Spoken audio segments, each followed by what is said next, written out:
با عرض سلام و خسته نباشید خدمت دوستان عزیز. بنده صالح مقدم هستم، دکترای فیزیک ماده چگال. آموزش فیزیک پایه رو به صورت رایگان دارم براتون تهیه میکنم از کتاب Principles of Physics فرانک جی بلت یا مبانی فیزیک پایه.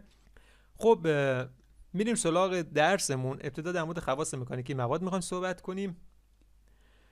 توی مقدمه این کتاب که حالا کتاب دوستان میتونن تهیه کنن یا اگه ندارن نیازی نیست، همین پاورپوینت ها به نظر من کفایت میکنه. میاد یه سری سوالاتی رو میپرسه و میگه که ما چرا اصلا باید فیزیک رو بخونیم بدونیم. میگه به خاطر که یه سری سوالاتی هست که ذهن بشر رو از ابتدا اومده و درگیر کرده، ما باید به اینا پاسخ بدیم که فیزیکی از علومی هست که به ما کمک میکنه که این کار رو انجام بدیم. خب کوچکترین اجزای سازنده مواد رو ما میشناسیم، اتم ها هستن. ما از قبلی که حالا تو دوره دانشگاه هم وارد بشیم در حقیقت اتم ها رو میشناختیم و حتی کسایی که درس هم نخوندن انقدر این اتم رو کلمه‌شو شنیدن که تقریبا میشه گفت باهاش آشنا هستن. از کنار هم قرار گرفتن این اتم ها مولکول ها ساخته میشه، مثل مولکول کربن دی اکسید که از اتم های کربن و اکسیژن اومده و تشکیل شده. اما خود در حقیقت مثلا فرض کنید نمک تهام که تو خود کتاب هم مثال میزنه، میگه آقا نمک تهام از اتم های کلور و سدیم تشکیل شده. خود کلور یه گاز کاملا سمی و خطرناک و کشنده است و سدیم هم یه فلزی هست به شدت واکنش پذیر، یعنی با آب یا هوا سریعا وارد واکنش میشه، گرما تولید میکنه. اما میبینیم که نمک طعام یه ماده خوراکیه و اصلا خواص در حقیقت گاز کلور یا فلز سدیم رو نداره. یعنی وقتی که اتم‌ها با هم ترکیب میشن یک ماده‌ای میسازن که این ماده دنیای کاملا متفاوتی از اتم‌های سازنده خودش داره.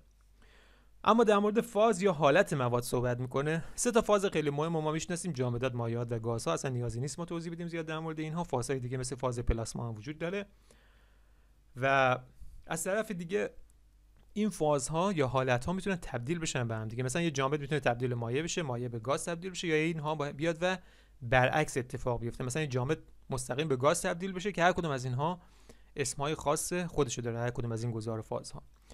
اما گذار فازها تنها اینها نیستن دوستان توی فیزیک. حالا این بخش رو هم توی پرانتز میارم خدمتتون.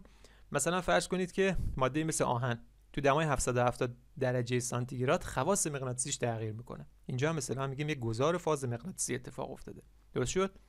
ماده از جامد به مثلا مایع یا مایع به گاز تبدیل نشده، تنها اومده فاز مغناطیسیش تغییر کرده. مثلا اگه فرامغناطیس بوده تبدیل شده به پارامغناطیس. اینها هم انواع دیگه از گذار فازها هستن که ما توی فیزیک حالا توی اون لول های خیلی بالاتر باهاش آشنا میشیم. یا به عنوان مثال ماده مثل سرب را اگه در نظر بگیرید داره مقاومت الکتریکی، دما رو که به اندازه کافی بیاریم پایین این مقاومت الکتریکی خودش رو از دست میده توی یک دمای مشخصی و به یک باره مقاومتش صفر میشه و اصطلاحاً میگیم ماده فاز ابررسانا پیدا میکنه. اینجا مثلا میگیم که یک گذار فازی اتفاق افتاده. پس این بود در حقیقت مفهوم گذار فاز.